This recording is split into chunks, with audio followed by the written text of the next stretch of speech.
ഇപ്പോൾ നമുക്കൊപ്പം അബ്ദുൾ ലത്തീഫ് പട്ടുറുമാൽ എന്ന് പറയുന്ന ഒരു പ്രദേശവാസി അവിടെ താമസിക്കുന്ന ആളാണ്. അദ്ദേഹം നമുക്കൊപ്പം ചേരുകയാണ്. അബ്ദുൾ ലത്തീഫ്, വലിയ അപകടം സംഭവിച്ചിരിക്കുകയാണ്. ഈ അപകടത്തിന്റെ കൂടുതൽ വിശദാംശങ്ങൾ താങ്കൾക്ക് ലഭ്യമാണോ? ഒരു തിരിച്ചുണ്ട്. ഞാൻ ഇവിടെ താമസിക്കുന്നതല്ല. ഞാനിപ്പോ ഇന്നലെ എയർപോർട്ടിൽ ഇറങ്ങി ഇങ്ങോട്ട് വന്നതാണ്. ഞാനിപ്പോ അഹമ്മദാബാദിൽ തന്നെ ഉണ്ട്. ഒരു പർച്ചേസുമായിട്ട് ബന്ധപ്പെട്ട് വന്നതല്ല, ഇവിടെ താമസിക്കുന്ന ആളല്ല. ഓക്കെ, താങ്കൾ ഇപ്പോൾ ആ അപകടം നടക്കുന്ന സ്ഥലത്തിനടുത്താണോ? ഈ അപകടത്തിനെ കുറിച്ചുള്ള കൂടുതൽ വിവരങ്ങൾ ലഭ്യമാണോ?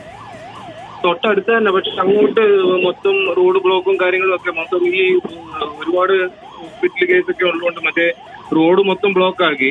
അന്നേരം അങ്ങോട്ട് പോകാനുള്ള മാധ്യമ പ്രവർത്തകരെ പോലും അങ്ങോട്ട് കടത്തി വിടുന്നില്ല. അത്രയ്ക്കൊരു ഇതായി, ട്രാഫിക് ജാമായി. അപ്പൊ അന്നേരം നമുക്ക് അങ്ങോട്ട് പോകാനുള്ള ഒരു സാഹചര്യം ഇല്ല. നമ്മൾ ഇപ്പൊ ഈ ചാനലിൽ കൂടെ കാര്യങ്ങളൊക്കെ കൂടുതൽ വിശദമായിട്ട് അറിയാൻ പറ്റുന്നുണ്ടേ. രക്ഷാപ്രവർത്തനം ഏത് രീതിയിലാണ് പുരോഗമിക്കുന്നത്? അല്ല, എല്ലാം വളരെ നല്ല രീതിയിൽ നടക്കുന്നുണ്ട്. പൊതുവെയുള്ള ഇത് നല്ല രീതിയിൽ നടക്കുന്നുണ്ട്. പക്ഷെ നമുക്ക് അങ്ങോട്ടൊന്നും പോകാനുള്ള ഒരു ഇതില്ല. ഞങ്ങളിപ്പോ ഇച്ചിരി ഇങ്ങോട്ട് മാറിയാണ്ട്. താങ്കൾ കഴിഞ്ഞ ദിവസമാണ് അവിടെ എത്തിയത് എന്ന് പറയുന്നു. ഈ വിമാനത്താവളത്തിൽ വിമാനത്തിലായിരുന്നോ പോയിരുന്നത്? വിമാനത്തിലാ പോയി. എയർപോർട്ടിൽ ഇറങ്ങിയിട്ടാണ് ഞങ്ങൾ വന്നത്. ഞങ്ങള് ജെറ്റ് സർവീസിന് വന്നതാണ്. ഇപ്പോൾ അവിടെ നിരവധി മലയാളികൾ താമസിക്കുന്ന സ്ഥലമാണ് എന്നതടക്കമുള്ള വിവരങ്ങൾ പുറത്തു വരുന്നുണ്ട്. അത്തരം വിവരങ്ങളൊക്കെ താങ്കൾക്ക് ലഭ്യമാണോ? കൂടുതൽ അതിനെപ്പറ്റി കൂടുതൽ അറിയുന്നില്ല. ജനവാസ മേഖലയിലാണ് ഇത് നടന്നതെന്നറിയാം. പക്ഷെ ആ ഏരിയ കറക്റ്റ് നമുക്ക് അറിയുന്നില്ലല്ലോ. ഞങ്ങൾ അവിടുന്ന് വണ്ടി മൊത്തം ബ്ലോക്ക് ആയിട്ട് അങ്ങോട്ടൊന്നും പോകാൻ പറ്റുന്നില്ല.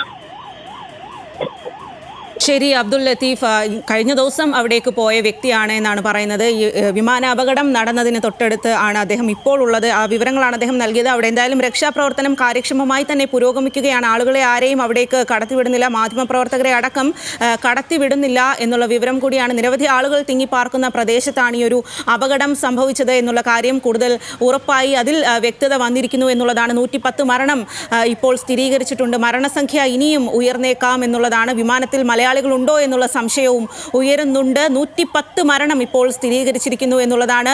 ഗുജറാത്ത് മുൻ മുഖ്യമന്ത്രി വിജയ് രൂപാണി ഈ വിമാനത്തിൽ ഉണ്ടായിരുന്നു എന്നാണ് അദ്ദേഹത്തിൻ്റെ സുഹൃത്ത് അല്പസമയം മുമ്പ് നമ്മളോട് പ്രതികരിച്ചത്. അദ്ദേഹത്തിന് വലിയ തരത്തിലുള്ള അപകടം അല്ലെങ്കിൽ പരിക്ക് സംഭവിച്ചിട്ടുണ്ട് എന്നുള്ള കാര്യം കൂടി പറയുന്നുണ്ട്. എന്തായാലും രാജ്യം കണ്ട ഏറ്റവും വലിയ വിമാന ദുരന്തമാണ് ഇപ്പോൾ അഹമ്മദാബാദിൽ ഉണ്ടായിരിക്കുന്നത്. അതിൻ്റെ കൂടുതൽ വിവരങ്ങൾ ഞെട്ടിക്കുന്ന, ദൗർഭാഗ്യകരമായിട്ടുള്ള, നിരാശാജനകമായിട്ടുള്ള വിവരങ്ങളാണ് ഇപ്പോൾ പുറത്തേക്ക് വരുന്നത്. 110 പേരുടെ മരണം ഇപ്പോൾ സ്ഥിരീകരിച്ചിരിക്കുകയാണ്. 250ഓളം യാത്രക്കാർ ഈ വിമാനത്തിൽ ഉണ്ടായിരുന്നു. എയർ ഇന്ത്യയുടെ A171 വിമാനമാണ് ഇത്തരത്തിൽ അപകടത്തിൽപ്പെട്ടിരിക്കുന്നത്.